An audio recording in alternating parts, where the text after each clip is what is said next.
Fala aí, amigo concurseiro, é um prazer imenso estar falando com você. Meu nome é Leonardo Favarin. Nós vamos trabalhar com o Estatuto dos Servidores do Estado do Rio Grande do Sul, perfeito? O Estatuto, né, a lei que rege os servidores públicos do Estado do Rio Grande do Sul é a Lei Complementar 10.098, de 1994. Você tem que tomar cuidado que ela foi bem atualizada em 2020, mais ou menos em fevereiro de 2020.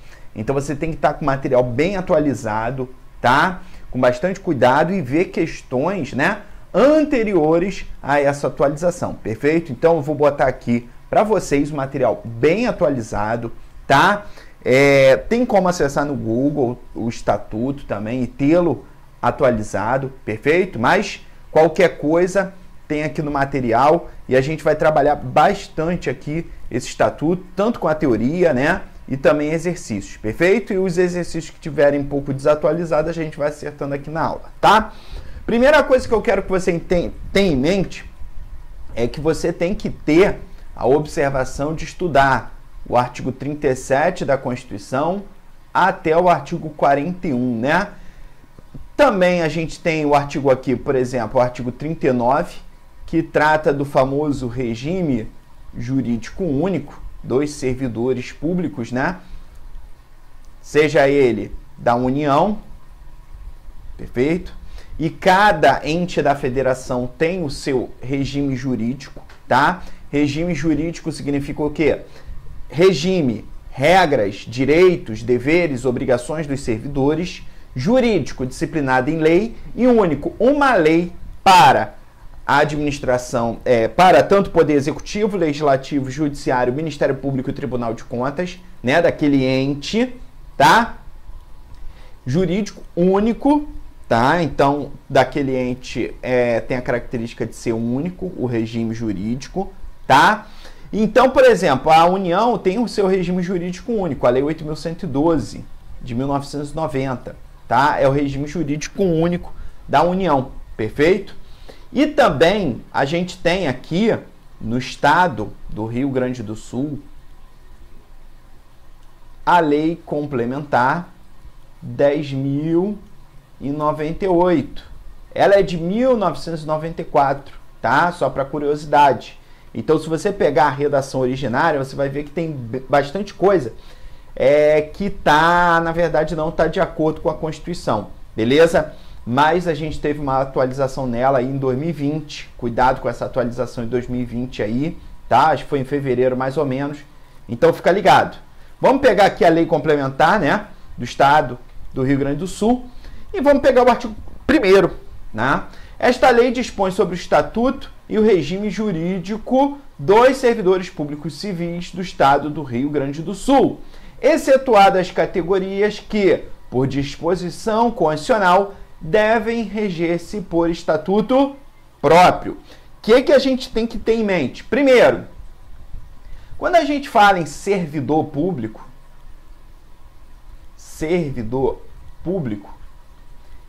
eu tenho que perguntar para você se você está falando no sentido amplo, né, ou no sentido estrito. Porque servidor público, no sentido amplo, né, são os agentes administrativos, perfeito? Então, no sentido amplo, a gente tem o servidor, que é ocupante de cargo público. Aí pode ser cargo efetivo ou cargo em comissão. A gente tem o empregado público, né? E a gente tem o servidor temporário. Servidor temporário, que não ocupa nem cargo nem emprego, ocupa uma função pública, né? Então a gente tem aqui o servidor em sentido estrito, é esse camarada aqui, ó. É o servidor ocupante de um cargo público, seja ele cargo efetivo ou cargo em comissão. Ele é um servidor público, né? No sentido estrito. Ele que é regido pela Lei Complementar 10.098. É esse camarada aqui. Por que esse daqui não, professor, o servidor temporário? Porque ele é regido por um outro estatuto, o servidor temporário, para atender uma necessidade temporária e excepcional de interesse público, ele é regido, agora não me lembro de cabeça a lei, acho que é 10.045, 8.000, desculpa, eu acho que é 8.045, que trata, né, agora não me lembro, 8.745, agora eu não sei de cabeça, é a lei 8.745, acertei, que dispõe sobre a contratação por tempo determinado, conforme o artigo 37, inciso 9 da Constituição. Então, ele é regido por um outro estatuto? Sim, ele é regido por um outro estatuto, tá? Então, ó, esta lei dispõe sobre o estatuto, regime jurídico dos servidores públicos civis do Estado do Rio Grande do Sul, excetuadas categorias que, por disposição constitucional, devem reger-se por estatuto próprio, né? Para efeito desta lei, servidor público é a pessoa legalmente investida em um cargo público, perfeito? O que a gente tem que ter em mente aqui? Primeira coisa, que o servidor é a pessoa física que está ocupando um cargo público. Então, o servidor aqui pode ser tanto um detentor de cargo efetivo, né?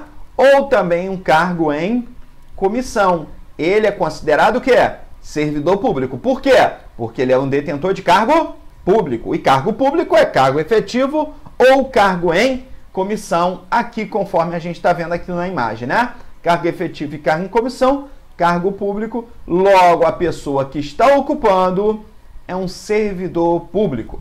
Pergunta, podemos ter cargo sem servidor? Sim, claro, podemos ter um cargo vago, porque não está naquele momento ninguém ocupando, seja o cargo efetivo ou o cargo em comissão. Por isso que você está estudando para concurso, porque você está querendo prover um cargo vago, né? Porque não dá para você sentar numa cadeira que alguém já está sentando, né? Senão vai ficar aquela dança da cadeira e um senta no colo do outro. Não tem como, beleza?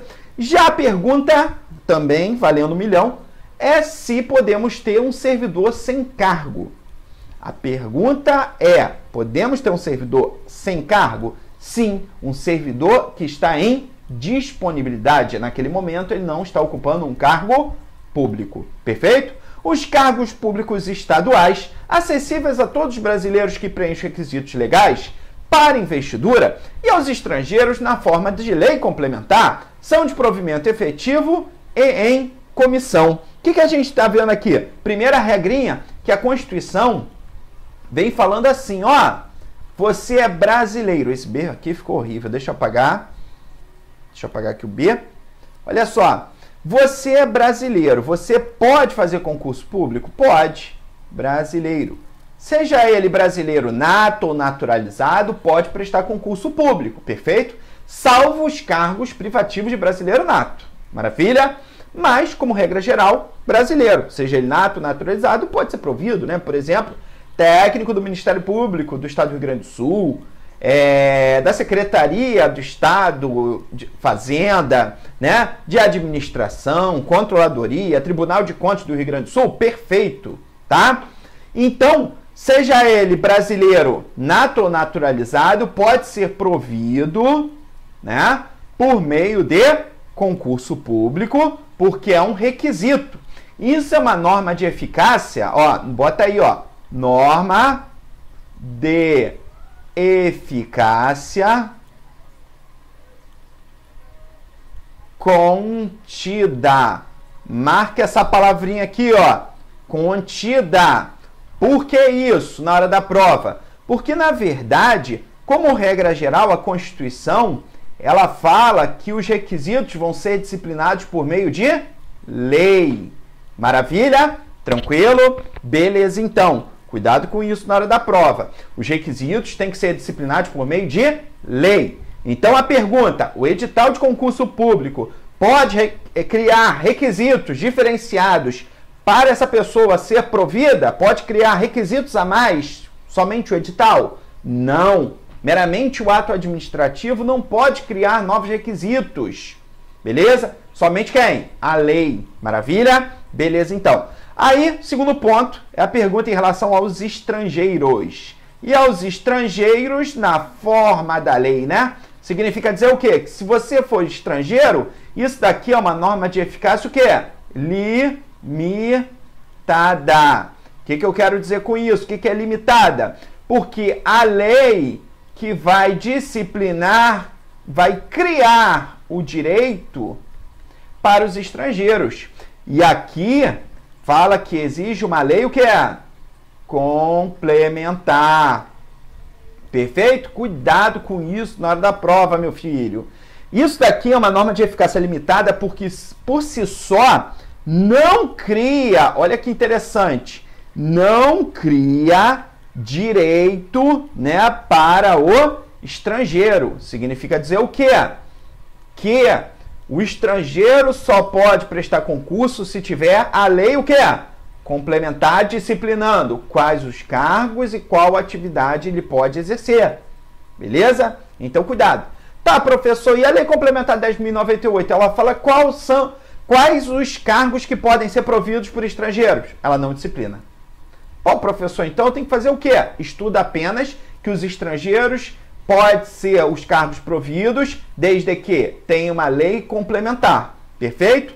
Ué, professor, mas qual a diferença da norma de eficácia contida para limitada? Aqui a própria Constituição já dá o direito. A lei aqui ela só vai restringir. Tá, professor, e se não tiver lei? Não tem requisito, qualquer um pode fazer, qualquer um brasileiro pode fazer. Então a gente vai ver são os requisitos disciplinados por meio de lei. Aqui o artigo 7º da Lei Complementar fala que são requisitos para ingresso no serviço público possuir a nacionalidade brasileira. Na verdade, eu falo que possuir a nacionalidade brasileira é uma previsão, na verdade, constitucional, não é? Porque a própria Constituição fala que a investidura em cargo, né, é somente requisito para os brasileiros, assim como os estrangeiros, na forma da lei. Então, a nacionalidade brasileira é um requisito constitucional, seja ele nato ou naturalizado. Está aqui com as obrigações militares e eleitorais, né? Olha que interessante, estar em pleno gozo dos direitos políticos. Então, não pode ter ocorrido nem a perda, nem a suspensão. E aí você pega lá, por exemplo, o artigo 15 da nossa Constituição, que fala que é vedada a cassação de direitos políticos, cuja perda ou suspensão se dará somente nos seguintes casos. Então, se tiver perda ou suspensão de direitos políticos, ele não está no gozo dos direitos políticos. Ah, mas professor, eu não votei na última eleição e nem paguei a multa. Então, você não está quite com as obrigações, o que é? Eleitorais. Mas você está no gozo dos direitos políticos. Perfeito? Que quando ocorrer nova eleição, você vai ter que estar obrigado a votar. Perfeito? Então, quite com as obrigações militares e eleitorais, né? Tanto é que a gente sabe que os homens, a partir do momento que completam os 18 anos, têm que cumprir o serviço militar obrigatório, não é? Já as mulheres e os eclesiásticos são facultativos, perfeito? Então, cuidado com isso. Tem idade mínima de 18 anos. 18 anos no momento da posse. Ah, professor, então eu posso prestar o concurso público com 17 anos? Pode.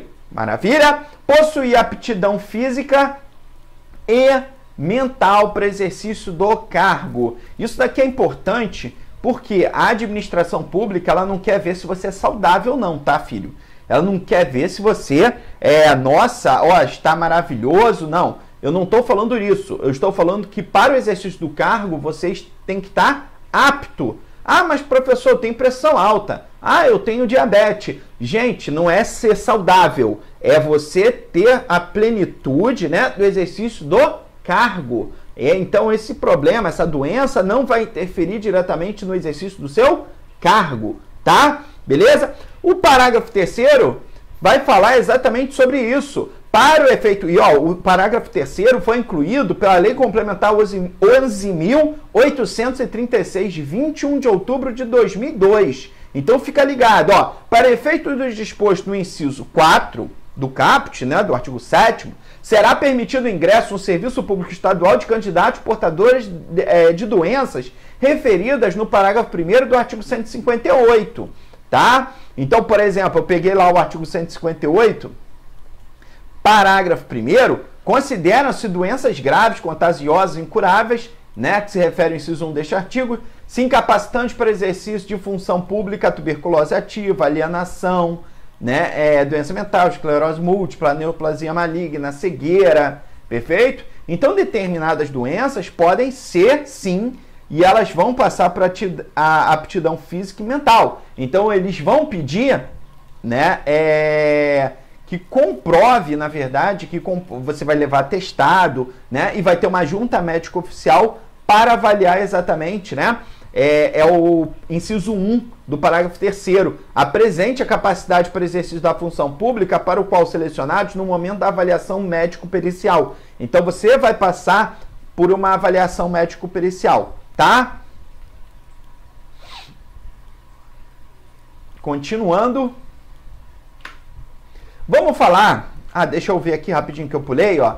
E aí o artigo 6º fala: investidura em cargo público de provimento efetivo dependerá de aprovação prévia em concurso público de provas ou de provas e títulos. Mas aqui eu vou falar exatamente do concurso público lá quando eu chegar no artigo 11, que fala do recrutamento e seleção, tá? E a forma do recrutamento e seleção, obviamente, é o quê?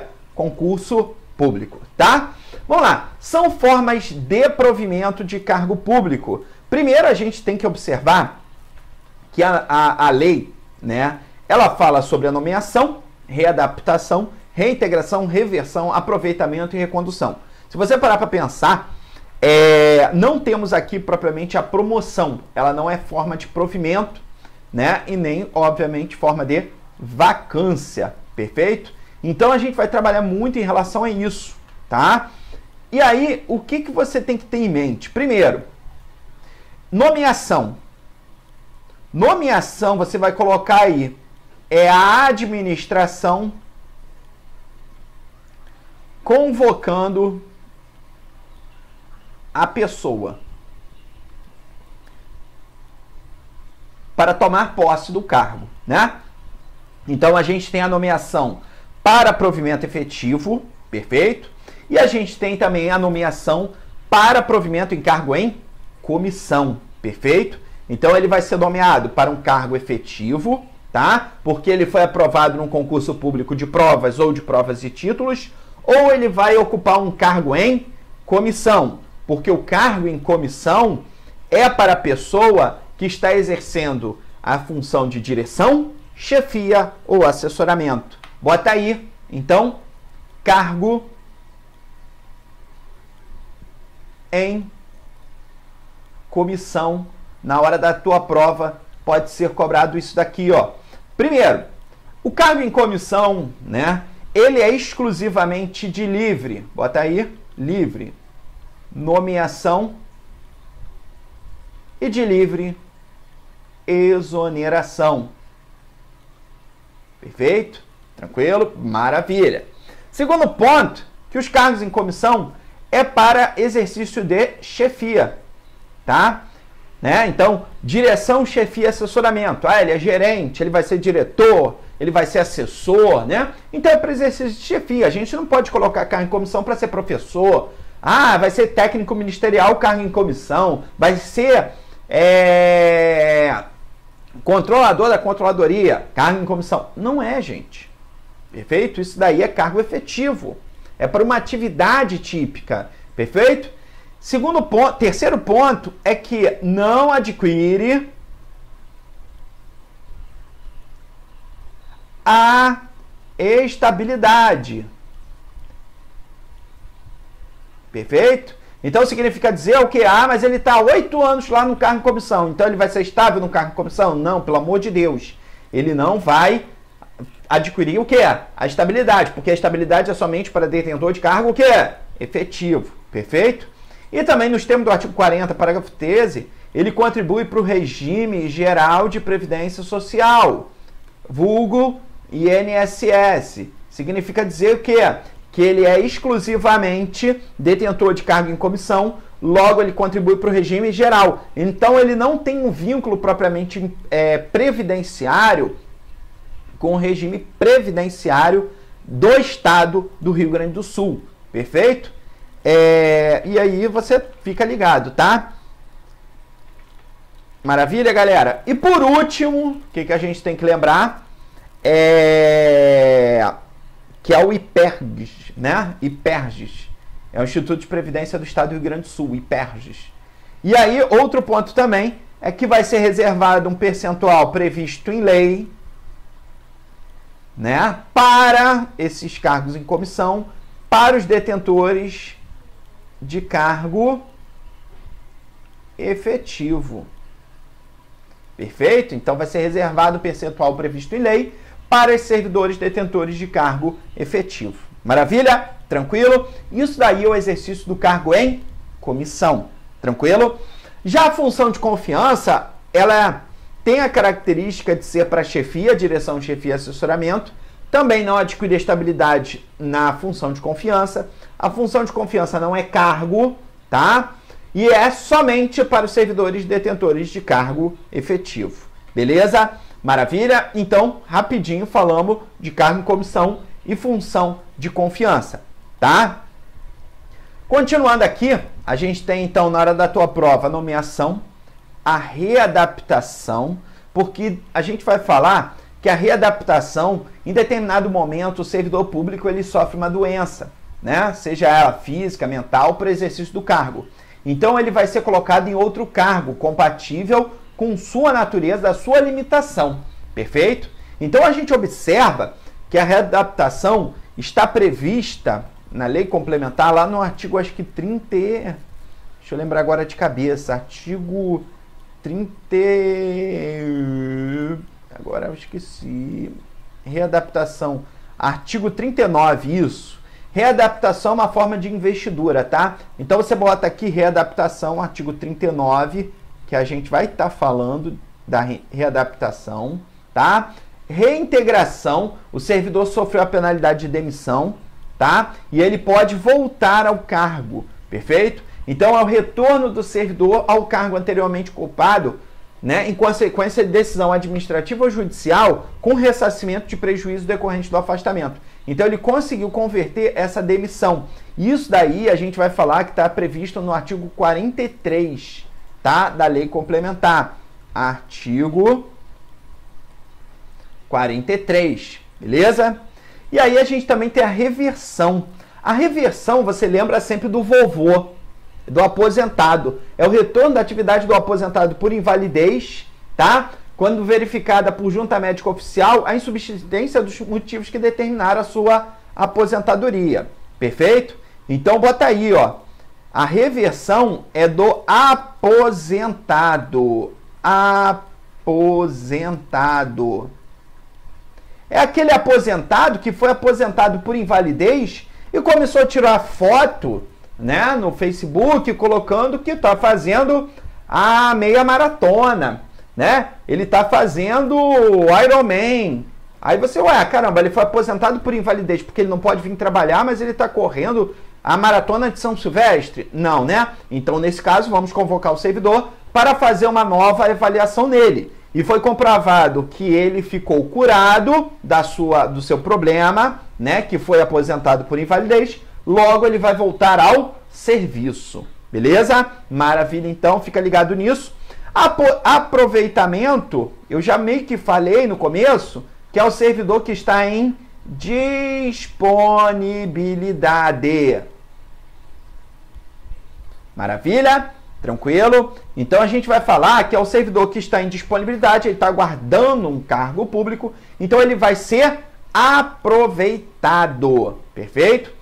E aí, por fim, a gente tem a recondução. A recondução é o retorno do servidor estável do cargo anteriormente ocupado, tá? E então, do resultado insatisfatório, por exemplo, do estágio probatório, ele volta ao cargo anteriormente que ele ocupava, ou a reintegração, né, de uma pessoa e ele está ocupando naquele momento. Então, ele vai ser reconduzido ao cargo, né, que estava ocupando. Perfeito? Então, são exemplos, tá? Ainda tem mais uma aí, mas quando eu chegar lá, eu vou falar, lá no artigo 54. Perfeito, galera? Aí. Maravilha, né? Bota aí artigo 54. Tá? Foi? Beleza, então. Vamos continuar, vamos andar. Recrutamento e seleção. É engraçado, né? Colocarem o termo recrutamento e seleção. Mas é para falar assim, ó. O recrutamento e seleção nada mais é que o quê? O concurso público, né? O recrutamento é geral e destina-se a selecionar candidatos através do concurso público para o preenchimento de vagas existentes no quadro de lotação de cargos dos órgãos integrantes da estrutura organizacional do Estado. Então, vamos ver aqui o concurso público. Aí, ó. Na verdade, a nossa Constituição fala que o concurso público é para tanto cargo de provimento efetivo, tanto para os empregados públicos. Perfeito? O concurso público tem por objetivo selecionar candidatos à nomeação em cargos de provimento efetivo, podendo ser de provas ou de provas e títulos, na forma do regulamento, né, que vai estar disciplinado no edital. As condições para a realização do concurso serão fixadas em edital, que será publicado no Diário do Estado e em jornal de grande circulação. O prazo de validade do concurso será de até 2 anos, podendo ser prorrogável uma única vez, por igual período, no interesse da administração. Bota aí. A gente observa que a gente tem 2 prazos aqui. O primeiro prazo e o segundo prazo, não é? Então, esse prazo aqui, primeiro, será de até 2 anos. Significa dizer o quê? Que pode ser de 1 ano, 6 meses, 1 ano e meio, né? 2 anos, beleza. E se eu quiser prorrogar, note-se que o interesse da administração de prorrogar ou não, tá? É o interesse da administração pública, perfeito? De prorrogar ou não, né, esse concurso. A partir do momento da homologação do resultado, esse é o prazo aqui, é de convocação, gente. Então, eu vou convocar. E aí, eu posso prorrogar? Posso. Lembre-se. Isso daqui marca, né? Por igual período. Significa dizer que, se eu coloquei aqui 1 ano, eu posso prorrogar? Posso. No interesse da administração pública, posso. Então, logicamente, é igual período. Eu tenho que prorrogar por 1 ano. Perfeito? Então, cuidado com isso na hora da prova. Fique ligado. Fique observando bem, né? Como a questão vai abordar. Olha a palavra até, né? Até não é e, tá? Até não é Então, fica ligado nessa parte, tá? Beleza, galera? O desempate entre candidatos aprovados no concurso público em igualdade de condições obedecerá aos seguintes critérios, né? Maior nota na prova de caráter eliminatório, considerando o peso respectivo.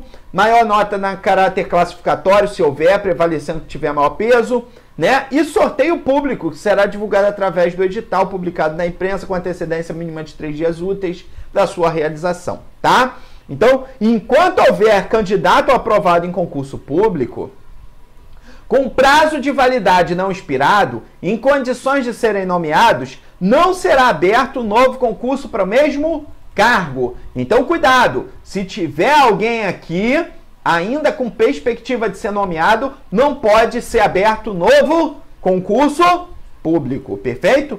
Fica ligado nisso daí, tá? Maravilha, galera? Foi? Então, beleza, vamos continuar aqui. E agora eu vou falar do artigo 16, que é a nomeação. Eu vou ter que sair aqui rapidinho da tela. Desculpa, né? Aqui, ó. Primeiro, a nomeação far-se-á em caráter efetivo, marca aqui, ó. Em caráter efetivo, quando se trata de candidato aprovado em concurso público para provimento de cargo efetivo, de carreira ou isolado, né? E também o cargo em comissão, quando se tratar de cargo de confiança de livre exoneração. Na verdade, de livre nomeação e de livre exoneração. A nomeação em cargo efetivo obedecerá rigorosamente à ordem de classificação dos aprovados, ressalvada a hipótese de opção do candidato por última chamada. Beleza? Então, fechamos essa parte, né? Tranquilo? Maravilha, então. Vimos a nomeação. Agora a gente continua andando, né? Vamos andar. Perfeito? Agora a gente tem que falar, ó, nomeação, posse e exercício. Então, o que a gente viu aqui? Primeiro, que a nomeação é a administração pública, né? A administração pública convocando a pessoa para tomar o quê? Posse, né?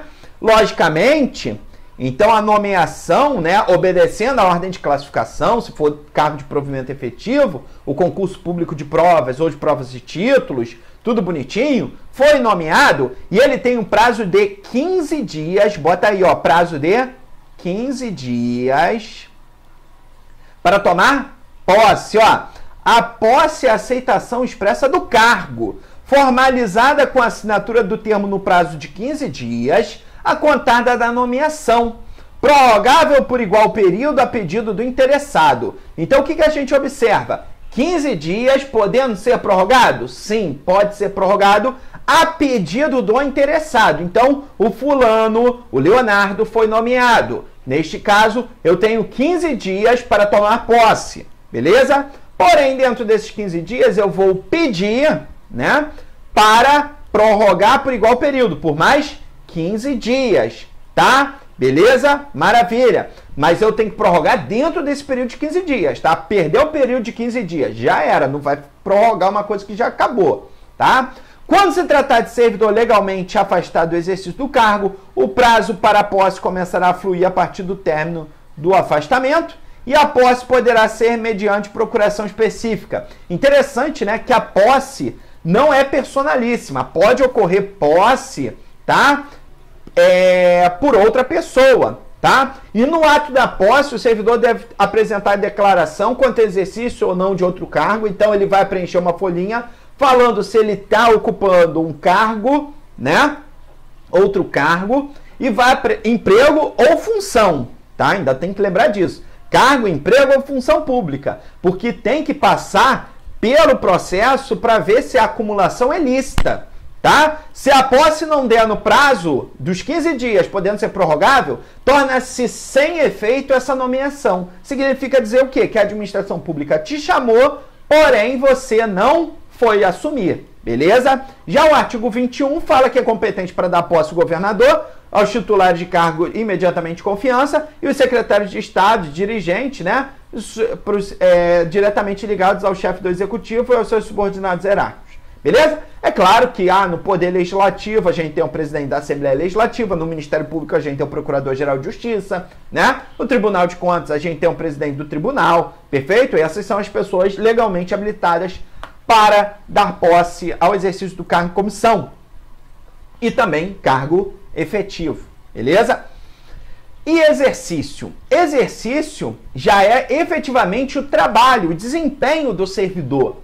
E aí o exercício, o efetivo desempenho de atribuições do cargo, dá-se no prazo de até 30 dias, bota aí, ó, até 30 dias, contado da data da posse. Será tornada sem efeito a nomeação do servidor que não entrar em exercício no prazo estabelecido neste artigo, né? O que a gente observa? Olha só, será tornada sem efeito a nomeação que não entrar em exercício no prazo estabelecido neste artigo, tá? Será tornado sem efeito a nomeação, perfeito? Então, não valeu de nada a posse, interessante. Compete à chefia imediata da unidade administrativa onde for lotado o servidor, dar-lhe exercício, né, e providenciar nos elementos necessários a complementação de seus assentamentos individuais, tá? O servidor removido ou redistribuído, a gente vai falar, tem um prazo de 15 dias e compete à chefia imediata. Então, ó, o servidor removido ou redistribuído ex officio, né, na vontade da administração pública, e deve ter exercício em outra localidade, terá 15 dias para entrar em exercício, incluindo nesse prazo o tempo necessário ao deslocamento para a nova sede. Na hipótese do servidor encontrar-se afastado, o prazo a que se refere este artigo será contado a partir do término do afastamento, beleza? Maravilha? Então fechamos aqui, tá? No próximo bloco a gente continua aí. Um forte abraço e bons estudos!